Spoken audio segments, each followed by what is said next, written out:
Welcome back, listeners. Allie there, the first segment, kind of covered a lot of ground on crop stage and kind of what's going on across southeast Minnesota. Kind of entering that stage where, other pests start to come in, whether it be the bugs or the disease. And I think we do got to go through the bugs here a little bit. Allie, from a corn standpoint, kind of in really the heart of the feeding of corn rootworm. Larvae are very active, getting big. Just maybe an update what you're seeing and kind of what stage the corn rootworm are at this point of the game. Yeah, I would agree with you that larvae are extremely active right now, though talking to some of our counterparts, there are some larvae that are starting to pupate in some cases, so moving through that cycle pretty quickly. I think around corn rootworm in general, every year we're going to have some level of concern, but I know we've mentioned this, but we did have a relatively mild winter, so just really conducive for larval mortality, which I think is fitting pretty true to what we're out seeing in the field as we do some root digs and then floating some of these larvae. So I think there's some feeding left to do yet, but we'll continue to keep an eye on these and let you know what we're seeing as they progress through their larval stages into beetles eventually. Yeah, and I was surprised to see some pupated larvae already. Seemed a little bit early, but looking at where we're at heat-wise, maybe not surprised by it either. I haven't ran any heavy feeding fields yet. I still got a lot of looking to do. So we'll have to kind of keep an eye on that situation. And the other part, this is an observation. As I've been digging roots, looking for larvae, Allie, root development seems really, really strong on the corn. Maybe better than the last couple of years. We definitely planted in better conditions. We haven't been as saturated, but overall, just really happy with how the root systems of the corn look to date. Shifting to soybeans, Allie, I've been looking for soybean aphids. I haven't found any personally yet. I know some of our colleagues actually to the west have. Have you come across anything yet in the soybeans? I have not come across any aphids yet, but as you mentioned, one of our counterparts, there were some sighted near Faribault last week, maybe 25 to 30 aphids on some of the new trifoliates. This was a situation where the cooperator had finished up with some untreated soybean seeds, so that could be contributing to maybe some earlier observations of some of those aphids, but nonetheless, I think in these next couple of weeks, we're going to want to continue to keep an eye on what aphids are doing out in soybeans. Yeah, and other soybean pest update.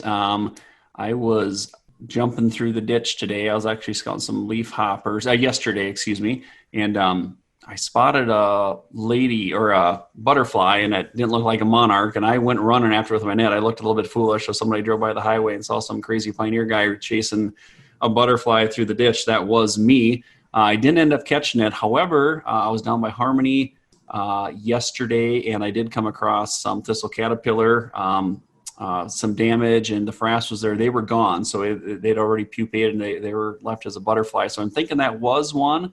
But I did have my first thistle caterpillar sighting, so that might be one thing we got to look for. If you're seeing some defoliation or any of that webbing or a lot of that frass in the canopy, likely thistle caterpillar. They were kind of a new pest last year.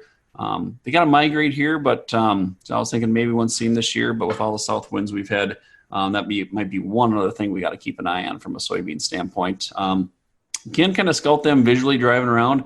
Last year, I know a lot of times I thought I was seeing all kinds of pretty butterflies in the ditch. That was actually thistle caterpillar, the painted lady butterflies. But if you see them, they started in your soybeans, and you may want to take a peek on that. But that was my first sighting yesterday, Allie. Yeah, that's good to know. I figured that the wind was maybe going to keep blowing those into our area, but nice to know that you've observed those. Not nice, but that we know that it's going on. So on the alfalfa side of things, pest-wise, I know several folks are getting ready for second crop cutting this week. Weather pending, but I've swept a few fields for potato leafhoppers, and my situations were nearing threshold in many cases, not there in all. So I look at as we move out of second crop here, I think just with some of these generations continuing to reproduce, I think we're going to want to keep a close eye on these and make our spraying accordingly there. But I know you've swept a few more fields than I have, Josh, on the alfalfa side. What are you seeing in leafhopper? Yeah, yesterday I was way down by the Mississippi River, east of Caledonia there, and was sweeping and way over threshold. They chopped the oats off. Alfalfa was coming back kind of slow. Had some hopper burn, but I was sweeping 6 to 8, which was way over threshold for 2-3 inch new seeding. Did some established hay closer to cutting. There was 8.8, so I had 8 in a sweep of 10, which was even that was over threshold. The second crop hay that's close to cut, we won't worry about that. But watch that new seeding, and after this cutting, I got a feeling we're definitely going to be spraying a lot of leaf hoppers here in the new future, and a lot of nymphs in the net. That's one thing. The immatures are there, so it also shows the adults have been here long enough to regenerate. So there's a new generation coming.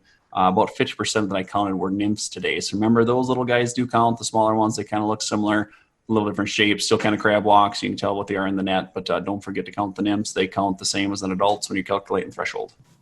Yep, so that was sort of our insect update and all the different crops here today. Before we leave here, I just want to put a quick plug in.